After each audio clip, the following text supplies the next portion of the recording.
What's up, everyone? Welcome to episode number 196 of the Fantasy Focused podcast, brought to you by the Original Hooters. Here for week 4 DFS picks, about to build $1 million lineup on DraftKings. Ryan Levy with Derek Tate and Matt Bucks. How you fellas doing? No one gives a damn how I'm doing. They want to know how much money we won in our lineup in week 3. Not much. All right, well then there you have it. It'll be a better week in week 4. We only put up 120 points, Buck. Only 120, really. I did feel we had a strong lineup. We really were seeing eye to eye. I'm hoping we can be a bit more contentious during this debate on our DFS picks. I feel like a good room full of animosity and hatred breeds the most successful DFS lineups. Agreed. Yeah, I agree. Just to mention a couple of the guys that shit the bed for us. Kenny Galladay had 3.7 points. Emmanuel Sanders had 3 points. Arthega Whiteside had 2 points. That's bad. Gross. I mean, guys that did well for us. Greg Olsen had 25 points. McCaffrey 30. Josh Allen 19. So we did okay, boys. But let's move on. Let's get into it this week. Let's build a winning lineup. Who you guys got your eye on this week? Well, I'll jump in. Is there any reason why? And I know that I don't like spending top dollar because that's always the obvious choice. But when you're spending top dollar on running back or wide receiver, you're paying significantly more than $7,500. Guys, I'm convinced that Patrick Mahomes at this point can throw for 400 yards and 3 or 4 scores on a weekly basis. Yep. It's almost not even a stretch. I mean, through the first 3 weeks of the season, keep in mind on week 2 and week 3, he didn't even have Tyreek Hill. He's thrown for over 370 yards each and every week and 3 or more scores each and every week. He's on a pace for 6,300 yards passing this season. Do we know if he'll keep it up? No, we don't. He's also on pace to top what he did last year as far as scores through the air. He's on pace for 53 scores through the air. Against the Lions, which this week, I don't think that they're going to have Darius Slay. Because I think I remember seeing Darius Slay pull up lame last week. Correct. Breaking against a throw to Zach Ertz. So I don't need really a reason to start Patrick Mahomes. But in a week where there's only one game that Vegas deemed to put over 50 points as the over-under, and that is the Kansas City and Detroit game, why not just take the top dollar option? I will hear other things, but I want to throw that out there because this guy is that good, and it's hard to week in, week out not have a share of him. My only concern is that really does severely limit your flex option to a certain extent, as well as, maybe flexing a bit higher for defense, considering the major drop-off you had between 1 and 3. Tom Brady being number 3 this week against the Buffalo Bills, that's confounding. I don't quite understand that one. But a couple of guys that do kind of stand out on my radar for a little bit lower price point, Jared Goff, Dak Prescott, and Phil Riv and the boys. I like all these options. I just agree with Tate this week. I want to get a piece of Mahomes. I just love watching this kid play football. It's the most electric offense in the NFL, in my opinion. It's just a question whether we want DeMarcus Robinson, Mecole Hardman, or Sammy Watkins to pair him with, or even Travis Kelce for that matter. I think we go for the best value with that. Oh, I'm fine with Mahomes. You won't get an argument out of me. He's playing at a dome this week. I remember last week we were all very concerned with the weather situation out Which there. is stupid. Yes, stupid. And we're in a dome now, Ford Field. I'll see you in December. Let's go Robinson. So the only other 2 guys I want to mention that if you're not going to go Mahomes in your DFS lineup this week, I actually really like – you guys didn't mention Russell Wilson. He's playing against Arizona, and Arizona's pass defense really hasn't been all that great this season.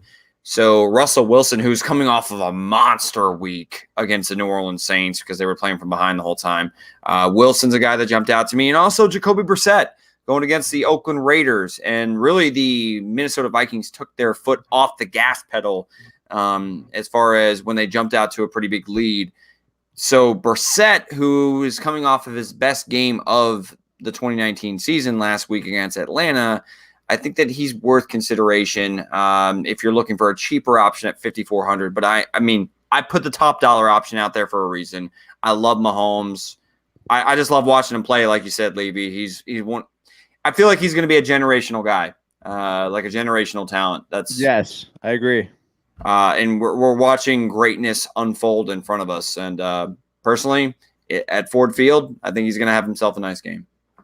I like the Mahomes, and I gotta say the Brissett drop at 5,400. It's quite the discount there. And Brissett, he's an impressive player when he's clicking. I agree. I mean, I know. I think Sam. I actually got to give her credit. She was big on Brissett last week, so that's a good pickup. She started him over Baker. Yeah, she did. She did. So I vote we go DeMarcus Robinson with Patty Mahomes. He's only 5,200 this week. I don't think that there's anything wrong with going Patrick Robinson or DeMarcus Robinson and Mecole Hardman. They're 51 and 5,200 respectively. And I'm in on this. Buck doesn't like the triple stack though. But I mean, all I'm getting at is, Buck, when you watched the film last week, the Detroit Lions were doubling Zach Ertz a lot. And if you're doubling, I mean, you can make the case. In fact, I think most people will think that Travis Kelce is probably a little bit better than Zach Ertz as it is.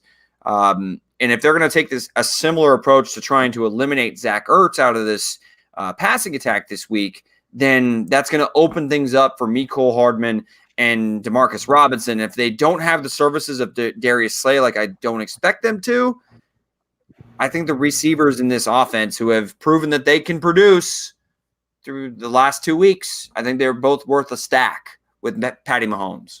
I'm cool with the triple stamp for this one occasion. We're in a dome. We don't have your boy Tyreek Hill. Mecole and Robinson are both going to be on the cheap comparatively for the situation they find themselves in. And they will. They're going to double Kelce this week. Are they not going to? Oh, I don't know, though. Should we go double top option with a little Kelce, little Mahomes action, or are you trying to kind of reap those little higher hanging fruits rather than the lower? Yeah, we need them higher hangers out here. Levy, go ahead and give your thoughts on Kelce. No, I mean, I'd just rather go with the two receivers there. I mean, you saw that catch that DeMarcus Robinson made last week. He's unbelievable. He's more than just a deep threat. He can make some big time athletic plays. I like him as a player a lot, but I wanted to throw another one out there real quick in that same range of players. We could probably start all three of these guys and then just load up at running back and tight end. But Christian Kirk had 12 targets last week. He's now been targeted 32 times in 3 weeks. I know he only had 10 catches for 59 yards, but I mean, targets don't lie. That's a lot of targets through 3 weeks for only $5,100. And I will look. I mean, there's nothing wrong with Christian Kirk in the air raid offense. It looks like he's starting to finally find his home here a little bit. But I'll ask you this: what's better than targets, Levy? I'm asking. I'm not asking a rhetorical question. I'm being legitimate. I'm asking production. And through the first 3 weeks, even though he's not playing in the air raid offense, this man is still $4,500 heading into week number 4. And you may know where I'm going with this, guys. The Terrier. Terry McLaurin.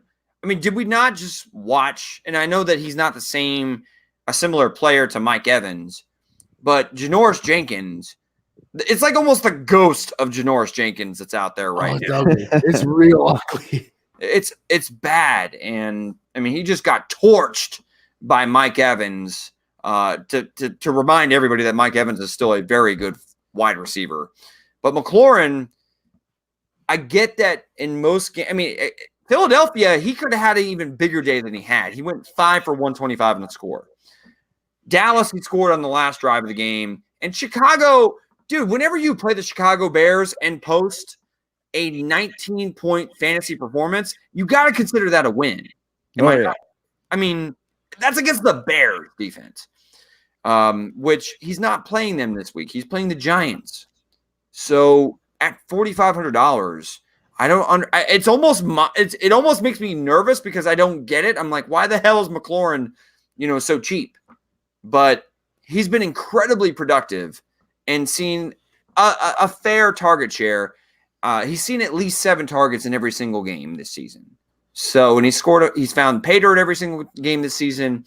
That's the only thing I counter argue against Christian Kirk. Or we can replace one of those Kansas City Chiefs options and go with McLaurin instead of the triple stack with Mahomes and the 2 Chiefs wide receivers. We're sticking triple stack. Yeah, I want the burger with the Swiss and the onions and the mushrooms. Is McLaurin the stack. Swiss? McLaurin might be the Swiss. But I want to get McLaurin in there at 4,500. Absolutely. All right, I got him in there. So that leaves us with. But let's talk about some other interesting options this week. I just had a couple. Okay. Cooper Kupp at 6,500 definitely drives my fancy going up against the Bucks this week. Yeah, I think that's a good play. 12 targets last week. It feels like as if they've established a top 2 echelon with Brandon Cooks and Cooper Kupp. It almost feels like they're phasing out Rude Boy Bob. I hate to say it because I love Rude Boy Bob, but Bob Woods off to a rough start this season. God bless Bob Woods and all the Rude Boys. I mean, Kupp's worth considering. Like, can we consider him for our flex option? Yeah, we can do that. All right, cool. Let's go to. Do you want to go to running back or do you want to go to tight end? Yeah, let's go to running back first. I mean, we have $27K left to fill 5 spots, which includes a tight end and a defense. So we can get one expensive running back if we get a value at running back. So I mean, the expensive guy to me this week is Austin Eckler against Miami. Bucky. Some concern there. Number one is game flow. What are we looking at here? Sure. Do they get out early? And is it simply just, okay, we're gonna flex a little more Jackson here? But it should be a trouncing, and 8,000 still seems cheap for me. So in terms of a higher priced running back, I do kind of appreciate the 8,000 value there. But I have some other people. But what's your thoughts there with the Eckler situation this week? Okay, so the Eck piece. It's very difficult to try to predict the game flow of the Chargers Miami. Reason being, the Chargers have lost 2 straight. And what cures the ails of any losses in 2019? It's playing the Miami Dolphins. Yes. So, but Eckler's been still dominating most of the work out of the backfield. But like you mentioned, Bucks, we don't know that. It's almost like I feel uncomfortable with the game flow. Like everything stats-wise says go with Eckler because the Miami Dolphins are allowing an alarming 44 points per game. They're allowing over 200 rushing yards per game. And Eckler is the lead running back. So why is he – and he's also had fantastic production the first 2 weeks. I know he had a little bit of a down week this past week, but everything screams Eckler.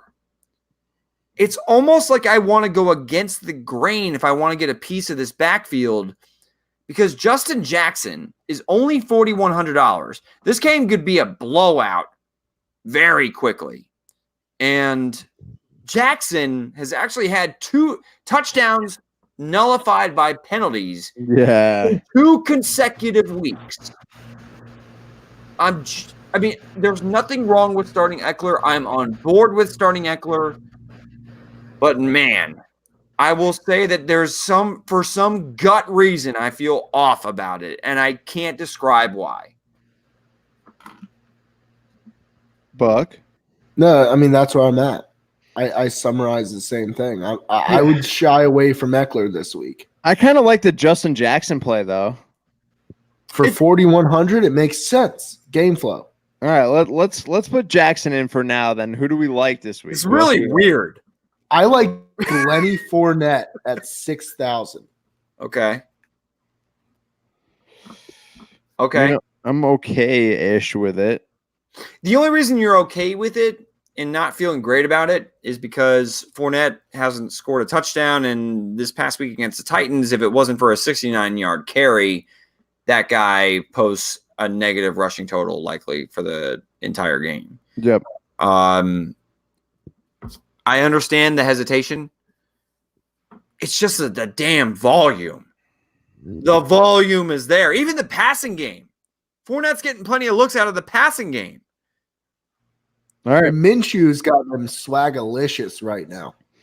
This is true. All right, we're gonna go with it. We're gonna go with it, boys. Hold on. I was only seeing the plus side of Fournette. Okay, you got someone else? Allow me. You're allowed for the record. Just make a case. Come on in, Tate. The water's warm. I want to jump in. First off, I would like to go ahead and bring up if Rashad Penny is available and active. I almost want to I'd rather throw a dart on him than Justin Jackson. No. Being that Carson's fumbled and lost a fumble in 3 straight weeks. And they're going against Arizona. Arizona allows a ton of yards on the ground. You saw what Christian McCaffrey just did to him. The couple weeks prior, they got torched on the ground as well. I mean, I get it. If you don't want to, that's fine. I'm just saying that those two are worth mentioning. Even Carson at $5,700 against the Arizona defense is worth mentioning. I agree. But guys, we finally saw, without C.J. Anderson, we saw Kerryon Johnson get a career high in carries with 20 last week. And it was against a tough Philadelphia front. And so the only thing that makes me a little bit nervous and why I'm 100% not going to like pound the table saying I want Kerryon Johnson over Leonard Fournette is strictly because if Patrick Mahomes jumps out on the Lions like I think that he could, because he's done it to every other team in every other week of the NFL season, then how much is Kerryon Johnson really going to be seeing carries on the ground? But it's encouraging that he saw a career high in carries. He's found the end zone 2 weeks in a row. And his snap percentage from 57 and 54% in weeks 1 and week 2, without CJ Anderson, it jumped all the way up to 75% in week 3. Ooh. I mean, his usage rate could jump up considerably. And we just saw this defense get torched, this rushing defense get torched by Mark Ingram to the tune of 100 yards on the ground and 3 scores. So, and he's cheaper than Leonard Fournette at $5,400. I'm just saying I want to throw his name out there. That's all. Bucky, any additional thoughts? You make a very good argument there. I'm on board. Let's go with that. It's the highest over-under of the week, Wad. And if we're trying to invest heavily in that game, I think Kerryon Johnson has a good chance to be the highest scoring line in that game. So you want me to flip in Kerryon for Fournette? Yes. I mean, we probably have the money to go with both, but yeah. Well, I'm with you with the Fournette thing. The volume is clearly there, but when have we seen Fournette play a complete game that just makes our jaws drop collectively? Let's move to tight end. It's more so that Bucky, the offensive line scares me for Fournette. I mean, like I said, if they don't bust out one big run, I mean, he posts a negative rushing total in a game. Like that's. And I was watching that every single snap of that game. There was a lot of breakdowns in blocking assignments. So that's what scares me about Fournette. It's not his talent. He looks good. He looks healthy. He looks spry, actually. I think he looks better than he did in his rookie year, which was a productive season. It's just his offensive line, coupled with the fact that Gardner Minshew, people are still putting 8 and 9 in the box and daring the Jaguars to beat them through the air. That's what's the Jaguars. All right. It's Jaguars, bro. All right. So I got Kerryon in the lineup. We got 3 spots left to fill. We got tight end, a flex, and a D. We got 18,200 left. So we're sitting pretty, boys. Let's go ahead and knock out the defense. so we can see how juicy we can get with tight end and flex. So who do you have your eyes on this week, gents? I thought you were going to try to point it in a specific direction, like say, hey, Bucky, what do you think? Hey, Tater, what do you think? It's just Tater talking, so Tater will go ahead and give you the answer that you seek. So I'm going to go with. You're so dumb. I know I am. My apologies. No, but in a positive way. Like, that was one of the better transitions you've ever done. And it was so stupid that I have to commend you for it because only I have come up with something that ludicrous and pulled it off. I had to just tip the cap vocally there. Well, thank you. I appreciate it.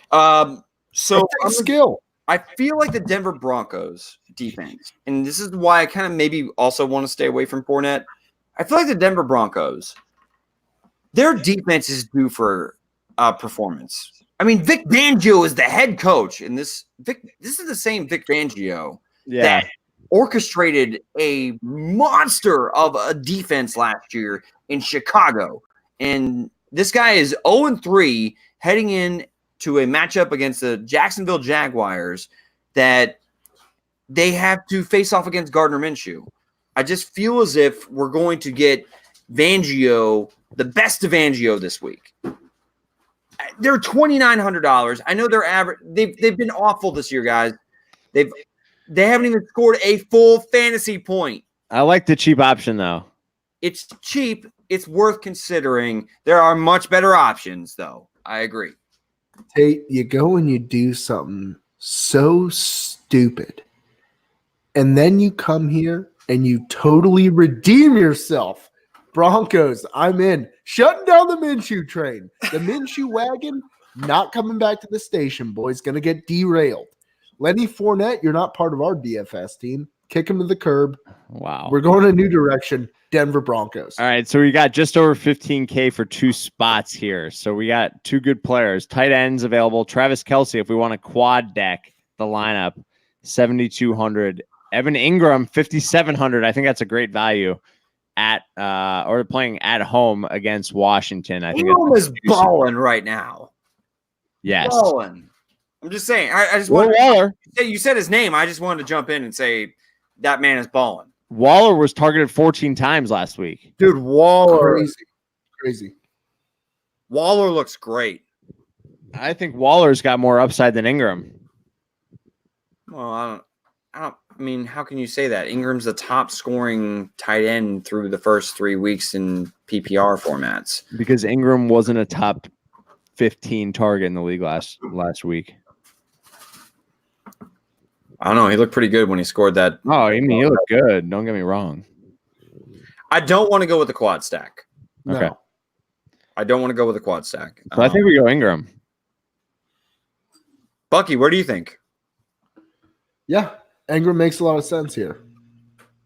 All right, then my opinion doesn't matter. Let's go Ingram. Well, but I want to mention Delaney Walker at 4,800. That was the guy I had written down. Yeah. I mean, because that kind of opens us up to maybe make, a very strong flex option like Eckler, perhaps, or that we have a plethora of other options there for that price point, right around 8,000, maybe a little more. Delaney Walker gives us a little more flexibility. And the old man, he's bringing the heat. He's like Uncle Drew out there on the N1 courts, man, just making it rain. That he is, but I will go ahead and say that my awesome girlfriend bought Sunday cones and a bag of Ruffled chips, which is just making me smile. So I humbly apologize if you're watching on YouTube. So I had to acknowledge the greatness there. But what's the brand of those Sunday cones? Save a Lot brand. Not good. Love it. Are they good though? We'll have to see. We're gonna test them out tonight. I'll let you try. We got 9,600 though at our flex. So we can have anyone we want. What I'm saying though is Bucky mentioned Delaney Walker, and look, Delaney Walker scored 2 tutties against Cleveland in Week 1, and if you were watching that Jacksonville game, he could have scored on 1 or 2, on 2 occasions on the same drive, and it was just one pass got tipped, and the other one, Mariota went full Mariota and just completely missed Delaney Walker. I would be okay with Walker, but I will say, I mean, of course, you're paying higher dollar, which means you're going to get a better value and a better option with Evan Ingram, who's just playing out of his freaking mind right now. Right. Yeah, go for. We have the money to spend. I was just giving us options. But I'm saying I agree. I like the option. And let's not sleep on Dawson Knox, 2,900 going against the Pats. Oh yeah, baby. Oh God. If we want to just like throw, anything to the wind and just pay top dollar for another option, we can go Dawson Knox. And I like your boy Dawson Knox. We said it last week. I hope people went out there and started him. I hope so too. All right, so I was a little proactive here. I went and I put Eckler in our flex just to see what it would do to our lineup. So if we put Eckler in the flex, we still have 1,600 to play with. So we can go back and change out Justin Jackson. We can change out one of the Chiefs receivers or McLaurin if we want. What do you guys want to do? I think that you have an issue with having any money remaining. 1,600 is a lot. It didn't work last week, gents. Well, that was your fault. My fault. Come on. I'm kidding. It's not your fault. It's a joke. But, is there anybody that we've mentioned earlier that we're in love with, that we have to start, or we couldn't start and we went away from because of the aforementioned other price tag? If we start your boy there in Eckler, we can go back and we can start Chris Carson if we want to give him one more chance at life. I don't mind Carson against Arizona. I know he's not going to catch passes, though. I mean, it feels like Procyse had a pretty good week. He did. But I love the matchup. And I feel like they're going to be playing ahead against the Arizona Cardinals for the majority of that game. So Carson's definitely an option. Do you want to potential? It worked out last week with Christian McCaffrey. Do you want to go top dollar if we're going on the cheap with a lot of these other options? We can certainly go McCaffrey. Anytime you mention McCaffrey, I'm like a dog when he hears his ball, getting rolled around on the floor. He just wants to tackle that. That's me with McCaffrey. Give me McCaffrey. All right, so let's go McCaffrey and then keep Jackson in there. We can do that. I like that. I really like that. Again, we've mentioned that Jackson got 2 touchdowns. In 2 weeks, he's gotten 2 touchdowns called back via penalty. I think this week against the lowly Miami Dolphins, he's going to be good.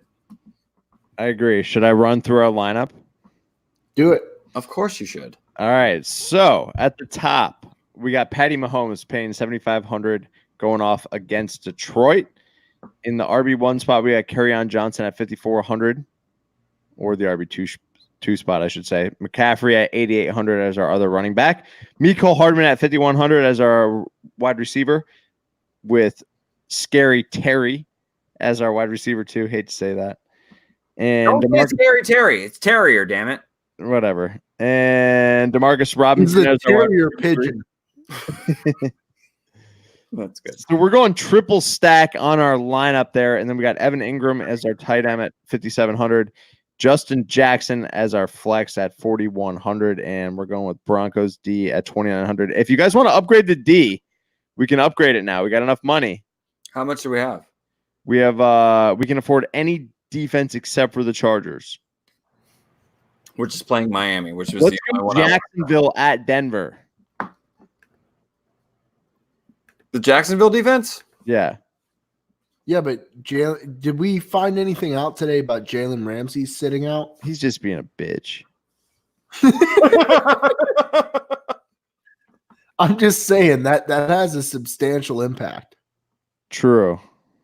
How about Seattle? Because if Ramsey's not going, I love Emmanuel Sanders, for the record. I don't like Seattle's defense any more than I like Denver's defense, to be honest with you, bud. I agree. I don't like anything in between. The Chargers would be the only ones I would want to spend top dollar on. It's just really killing Levy. that he can't scratch that $800 itch right now. I know. I'm just trying to, just trying to one up the lineup a little bit. I mean, I don't want to mess with Josh Allen. I mean, the Patriots potentially, like the way that they've played, they haven't even allowed an offensive touchdown this year. I mean, all right, I'm leaving it. I'm setting and forgetting, boys. Setting and forgetting. attaboy. I like that. Thank God. It's a winner. That's a winner. That is a winner. We're gonna win $1 million on this lineup. You heard it here first on Fantasy Focus. Winner, chicken dinner. And speaking of winner, chicken dinner, you can actually check us out during your respective dinner.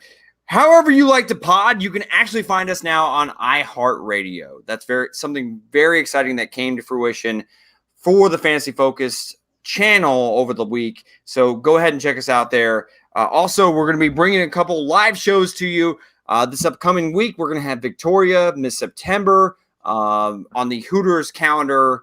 She's going to be joining us for the mild, medium, and hot picks of the week. Also, we're going to have coming at you live at the St. Peter's Hooters and Chicago, Illinois, River North location on October 6th. So week 5 of NFL action. That's where we're going to be. Of course, you can find us always on the social medias, IG Fantasy Focus, on Twitter at Fantasy Focus with an extra D. Until next time.